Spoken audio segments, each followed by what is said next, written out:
బాబా trust భూముల్లో జరుగుతున్న అక్రమాలపై Raj news వరుస కథనాలు ప్రసారం చేసింది. ట్రస్ట్ భూములను అక్రమంగా తమకు అనుకూలంగా అధికారులను మార్చుకుని 10,000 కోట్ల రూపాయల భూములను కొట్టేసే ప్రయత్నం చేసిన పెద్దలపై చర్యలు మొదలయ్యాయి. అసలు ఈ భూములు ఎక్కడున్నాయి? పూర్తి వివరాలను మా crime bureau chief Madhu spot నుంచి అందిస్తారు. 10,000 కోట్ల రూపాయల విలువ చేసేటటువంటి భూములు, ఆ భూములు ఇప్పుడు పూర్తిగా కబ్జాకైతే గురవుతున్నాయి. బాలసాయిబాబాకు సంబంధించినటువంటి ట్రస్ట్ భూములు ఏవైతే ఉన్నాయో రాజ్ న్యూస్ ఈరోజు వరుస కథనాలు అయితే ప్రసారం చేస్తుంది కదా. కొండాపూర్లో ఉన్నటువంటి రైట్ నో స్పాట్ దగ్గరికి మీకు వచ్చాను. చూడొచ్చు మీరు కొండాపూర్లో కనిపిస్తున్నటువంటి ఈ ల్యాండ్ ఏదైతే ఉందో ఈ ల్యాండ్ మొత్తాన్ని కూడా కబ్జా చేయడానికి సిద్ధమయ్యారు. కబ్జా చేయడము అంటే ఒకటే, ఏ మాత్రం కూడా అనుమతి లేకపోయినా సరే, అంటే ట్రస్ట్కు సంబంధించినటువంటి భూమి ఏదైతే ఉంటుందో ఆ ట్రస్ట్కు సంబంధించినటువంటి భూమి ట్రస్ట్ పరిధిలోనే ఉండాలి. కానీ ట్రస్ట్ నుంచి అనధికారికంగా తమ పేరు మీదకు వచ్చేయడానికి కావాల్సినటువంటి మొత్తం పనులన్నింటినీ కూడా చేసేశారు. ఇప్పుడు మేము చూపిస్తున్నటువంటి ల్యాండ్ ఏదైతే ఉందో కొండాపూర్లో ఉన్నటువంటి సర్వే నెంబర్ 105, 106, 107, 108. సో ఈ సర్వే నెంబర్లో ఉన్నటువంటిది భూమి అంతా కూడా బాలసాయిబాబాకి గతంలో ప్రభుత్వం వచ్చేసి మీకు ట్రస్ట్ కోసము చేయాల్సినటువంటి పనులు ఏవైతే ఉంటాయో ఆ పనులు చేసుకునేందుకు ఈ భూములన్నిటిని కూడా కేటాయించారు.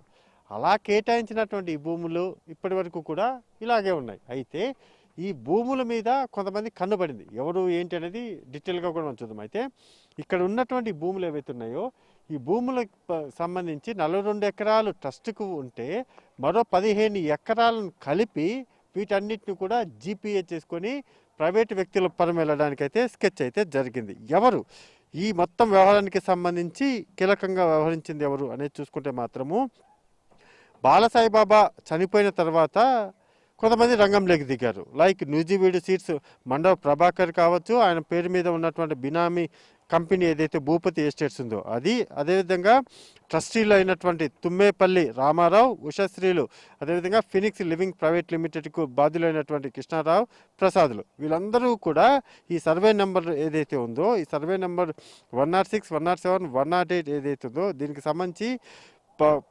అక్రమంగా 15 ఎకరాలు, అంటే ఈ సర్వే నెంబర్లు చూపించేస్తూ 15 ఎకరాల భూమిని పూర్తిగా కూడా రిజిస్ట్రేషన్ సేల్ డేట్ ఏదైతే ఉంటుందో అది 18,158/2023 ప్రకారం ఈ 2023లోనే మొత్తం అమ్మకానికైతే సిద్ధం చేసేసారు. అయితే ఈ ట్రస్ట్కు సంబంధించినటువంటి భూమి ఏదైతే ఉందో ఇది అప్పట్లో పనిచేసినటువంటి సీసీఎల్ కమిషనర్ ఎవరైతే ఉన్నారో, సీసీఎల్ కమిషనర్ కావచ్చు, ఇంకా రెవెన్యూ కావచ్చు, ఎవరైనా కానీ ఇంకా పలానా వీళ్ళు వాళ్ళు అని కాదు, ప్రతి ఒక్కరు కూడా అంటే ఈ ల్యాండ్కి సంబంధించినటువంటి మున్సిపల్ అధికారులు కావచ్చు, లేకపోతే సీసీఎల్ కమిషనర్ కావచ్చు, రెవెన్యూ డిపార్ట్మెంట్ కావచ్చు, అందరూ కూడా చేతులు కలిపి ఈ భూమిని కొట్టేసి ఇప్పుడు ఏమైంది, ఈ రామారావుతో ఏదైతే ఈ కంపెనీ వాళ్ళు జీపీఏ చేయించుకున్నారో అలా చేయించుకున్నటువంటి ఆ జీపీఏ ఇప్పుడు మరి చెల్లుబాటు అవుతుందా అంటే ఖచ్చితంగా కూడా కాకూడదు కూడా. ఎందుకంటే ట్రస్ట్కు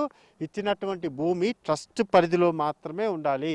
ట్రస్ట్కి ఇచ్చినటువంటి భూమి ట్రస్ట్ కాకుండా ప్రైవేటు వ్యక్తులకు వెళ్ళిపోతే ఆ భూమిని స్వాధీనం చేసుకునే రైట్స్ ప్రభుత్వానికి ఉంది. సో ఇదే విషయాన్ని కూడా ఏపీ ఎండోమెంట్ శాఖ చాలా స్పష్టంగా కూడా కోర్టుకి అయితే తెలిపింది.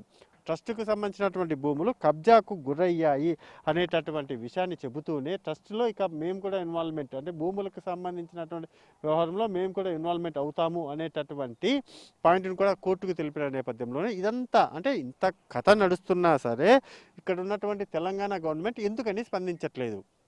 ఐడిపిఎల్ భూములు ఏవైతే ఉన్నాయో వాటి వ్యవహారంలో మాత్రం బ్రహ్మాండంగా విచారణ జరుగుతుంది. కానీ అదే 10,000 కోట్లకు సంబంధించినటువంటి ఈ భూములు ఏవైతే ఉన్నాయో 42 ఎకరాలు, అదేవిధంగా కబ్జా చేసినటువంటి 15 ఎకరాలు ఏవైతే ఉన్నాయో వీటి వ్యవహారంలో ఎందుకని స్పందించట్లేదు అనేది కూడా మోస్ట్ ఇంపార్టెంట్. సో ఈ నేపథ్యంలోనే దీని అంతటికీ సంబంధించినటువంటి విచారణ జరగాలి. ఇప్పుడు ట్రస్ట్కి సంబంధించినటువంటి భూముల్లో దేవాదాయ శాఖ, ఏపీ దేవాదాయ శాఖ ఎంటర్ అయినప్పటికీ కానీ ఇక పూర్తిగా న్యాయం జరుగుతుందా అనేటటువంటి క్వశ్చన్ మార్క్ కూడా లేకపోలేదు. అసలు వీళ్ళకు అమ్మే అధికారం అంటే ట్రస్ట్కు కేటాయించినటువంటి భూములు ఏవైతే ఉన్నాయో ఆ భూములను అమ్మే అధికారం ఎవరికి ఇచ్చారు?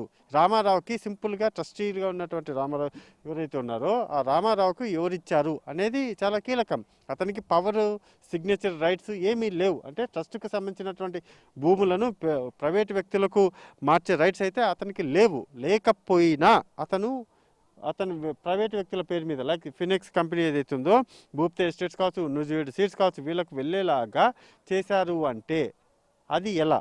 అదే కదా గోల్మాల్ గోవింద అంటారు కదా, ఆ విధంగానే మొత్తం అధికారులందరినీ కూడా మేనేజ్ చేశారు. మేనేజ్ చేసిన తర్వాత ఆ భూమిని కొట్టేయడానికైతే ప్రయత్నం అయితే చేయడం జరిగింది. ఇప్పుడు మీరు చూస్తున్నటువంటి అవన్నీ కూడా పూర్తిగా కూడా నిర్మాణాలు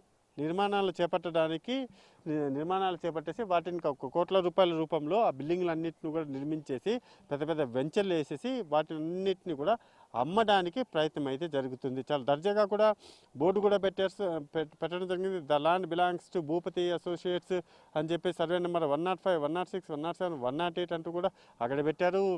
ఓకే, ప్రాసిక్యూషన్లో ఉంది, మొత్తం కోర్టులో ఉంది, ఇవన్నీ తర్వాత సంగతి. అసలు ఎలా అలా కబ్జా చేసినటువంటి భూమి ఇది మొత్తానికి బయటపడింది.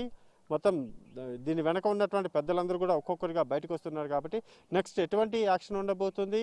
ఇక్కడ ఉన్నటువంటి గవర్నమెంట్ రంగంలోకి దిగి చర్యలు చేపడితే మాత్రం 10,000 కోట్లకు సంబంధించినటువంటి భూమిని అయితే కాపాడినట్టు అయితే అవుతుంది. చూద్దాం, let's wait and see what's going on tomorrow అనేది మనకు చాలా ఇంపార్టెంట్. కాబట్టి ఇంత భూమి అంటే హైదరాబాద్ నడిబొడ్డులో ఉన్నటువంటి ఇంత భూమి కబ్జా అవుతుంటే మనమైతే బయట పెట్టాం, మనమైతే చూపిస్తున్నాం.